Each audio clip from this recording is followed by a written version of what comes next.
Hello students, I am Neha Saini और आज मैं आपके लिए टॉपिक लेकर आई हूँ प्रेजेंट इंडेफिनिट टेंस। अगर आपको उसमें कुछ भी प्रॉब्लम आती है तो प्लीज़ आप कमेंट कीजिए।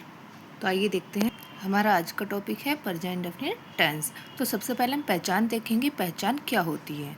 प्रेजेंट इंडेफिनिट जब हिंदी वाक्य में किसी भी मुख्य क्रिया के साथ किस चीज़ के साथ मुख्य क्रिया होती है हमारी वर्ब, ठीक है, के साथ ता है, ती है, ती है, ताहूँ, ती हूँ जैसे शब्द जुड़कर आ जाए या नाउन के बाद चाहिए आ जाए तो हमारा प्रेजेंट इंडेफिनिट टेंस का वाक्य होता है। तो ठीक है, पहचान याद रखेंगे। उसके बाद एक नोट लिखिए, देखिए इस टेंस में प्रयुक्त होने वाले वाक्य सामान्य घटना, सर्वव्यापी सत्य तथा आदत, इन चीज़ों को प्रकट करते हैं कि या तो कोई सामान्य घटना होनी चाहिए या सर्वव्यापी सत्य होना चाहिए, यानी कि यूनिवर्सल ट्रूथ होना चाहिए या किसी हैबिट को शो करते होने चाहिए। तो हमारा प्रेजेंट इंडेफिनिट टेंस के वाक्य होते हैं। उसके बाद हम देखेंगे rule for positive. Rule for positive के लिए हमारी जो है ना, ये इंडेफिनिट है, कोई से भी सेंटेंस होते हैं इनमें हम इजी ट्रिक के साथ अगर हमें सीरीज वाइज पढ़ेंगे तो ज़्यादा बेटर आपको समझ में आएगा। ठीक है, तो आप इसी तरह याद करिए। जैसे ये रूल फॉर पॉजिटिव है तो सबसे पहले हम क्या लगाएंगे, सब्जेक्ट। क्या लगाएंगे, सब्जेक्ट। सब्जेक्ट के बाद आता है एक वचन कर्ता के साथ मुख्य क्रिया की फर्स्ट फॉर्म में एस या ई एस लगाते हैं। तब अगर बहुवचन है तो बहुवचन के साथ मुख्य क्रिया की फर्स्ट फॉर्म ही लगाते हैं। उसके बाद ओशीए, जो मैं आपको बता चुकी हूँ, ओशीए होता है ऑब्जेक्ट कम्प्लीमेंट एडवर्ब। ठीक है, अब नोट देखिए, ई एस का प्रयोग उन क्रियाओं के साथ करते हैं जिनके अंतिम अक्षर A, O, C H, S, double S, S H या एक्स वाई जेड हो। तो जैसे एग्जाम्पल भी देखिए, आप इधर देखेंगे, read plus S reads, goes, speech passes, क्वैक्सिस, ईट्स, बचेस और पब्लिशेस। ठीक है, अब हम एग्जाम्पल देखते हैं एक दो। हम आम खाते हैं तो क्या बनेगा, वी ईट मैंगो। सबसे पहले हमने क्या लगाया, सब्जेक्ट लगाया। उसके बाद हमने क्या लगा, हमारा जो सब्जेक्ट है क्या है, प्लूरल है, तो हमने प्लूरल की वजह से हम क्या करेंगे, हम मेन वर्ब की ओनली फर्स्ट फॉर्म ही लगाएंगे। उसके बाद हम आम को लगाएंगे मैंगो, तो हमारा सेंटेंस है वी ईट मैंगो। तो उसके बाद राम अपने घर जाता है, Ram goes to his house. हमारा जो सब्जेक्ट है सिंगुलर है तो हमारा जो वर्ब होगा क्या लगेगी, एस लगेगा उसमें साथ में। ठीक है, मेन वर्ब की फर्स्ट फॉर्म में। नेक्स्ट है हमारा सूर्य पूर्व में निकलता है, the sun rise in the east.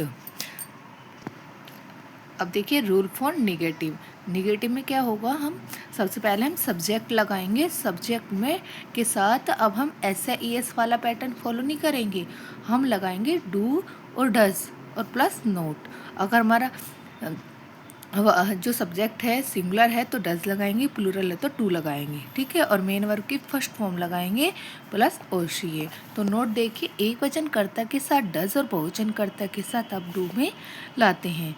ठीक है, डू लगाते हैं। उसके बाद डू नोट या डज नोट के साथ वर्ब की फर्स्ट फॉर्म के अंत में एस नहीं जोड़ा जाता है। ये ध्यान रखने वाली बातें हैं। ठीक है, एग्जाम्पल देखेंगे, मैं आम नहीं खाता हूँ तो क्या बन जाएगा, I do not eat mango. अब आपको एक डाउट हो होगा कि यहाँ पर आई है और आई क्या होता है, हमारा सिंगुलर होता है, बस हमने टू लगाया है। आई को प्लूरल माना जाता है, इसलिए हम आई के साथ डू का यूज़ करेंगे। ठीक है, अब सेकंड देखेंगे, हम क्रिकेट नहीं खेलते हैं तो क्या बनेगी, we do not play cricket. वह आज अपना कार्य नहीं करती है तो क्या बनेगी, she does not do her work today. ठीक है, एक नोट भी है जो कभी नहीं के लिए नेवर का प्रयोग होता है। नेवर के साथ डू नॉट और डज नॉट का प्रयोग नहीं होता है। नेवर के साथ ही, शी, इट तथा एक वचन की संख्याओं के लिए वर्ब की फर्स्ट फॉर्म के अंत में एस या ई एस जोड़ा जाता है। थर्ड है, नेवर के साथ आई, वी, यू, दे तथा बहुवचन की संख्याओं के लिए वर्ब की फर्स्ट फॉर्म का प्रयोग होता है। एग्जाम्पल भी देखेंगे, वह कभी झूठ नहीं बोलता है तो क्या बनेगा, ही नेवर टेल्स ए लाई। वे लड़के अपना समय कभी भी नष्ट नहीं करते हैं, those boys never waste their time. अब यहाँ पर देखिए, आपको नेवर का यूज़ किया है, नेवर के साथ पॉजिटिव जिस तरह हमने पॉजिटिव में यूज़ किया था रूल फॉर पॉजिटिव, इसी तरह हम मेन वर्ब के फर्स्ट फॉर्म में एस लगाते हैं।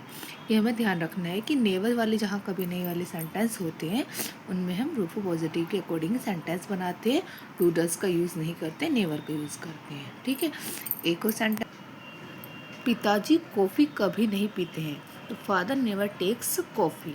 अब हम रूल फॉर इंटेरोगेटिव देखेंगे, तो इंटेरोगेटिव में क्या होगा, रूल फॉर इंटेरोगेटिव में क्या होगा, सबसे बार एक नोट दिया गया है, प्रश्नवाचक वाक्य दो प्रकार के होते हैं, वे वाक्य जिनमें क्या शब्द वाक्य के आरंभ में आता है, ये वाक्य जिनमें प्रश्नसूचक शब्द क्या, क्यों, कब, कहाँ, कैसे आदि वाक्य के बीच में आते हैं। तो हमारे दो प्रकार के सेंटेंस होते हैं, एक क्या से स्टार्ट होते हैं जिन्हें हम टाइप 1 कह सकते हैं, और एक बीच में क्या, क्यों, कब प्रश्नवाचक से बीच में लगता है हिंदी वाक्यों में, उन्हें हम सेकंड टाइप कहते हैं। तो फर्स्ट टाइप देखेंगे सबसे पहले हम type 1, do does plus subject plus यदि नोट हो प्लस मेन वर्ब की फर्स्ट फॉर्म प्लस ओशी प्लस क्वेश्चन मार्क।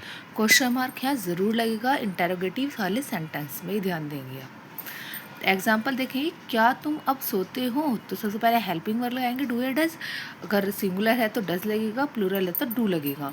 तो डू यू स्लीप नाउ, ठीक है। उसके क्या, तुम्हारे मास्टर साहब तुम्हें पीटते हैं, does your teacher beat you. आइए सेकंड टाइप भी देखते हैं। सेकंड टाइप में क्या है, question word plus do does plus subject यदि नोट हो, मेन वर्ब की फर्स्ट फॉर्म प्लस ओशिए प्लस क्वेश्चन मार्क।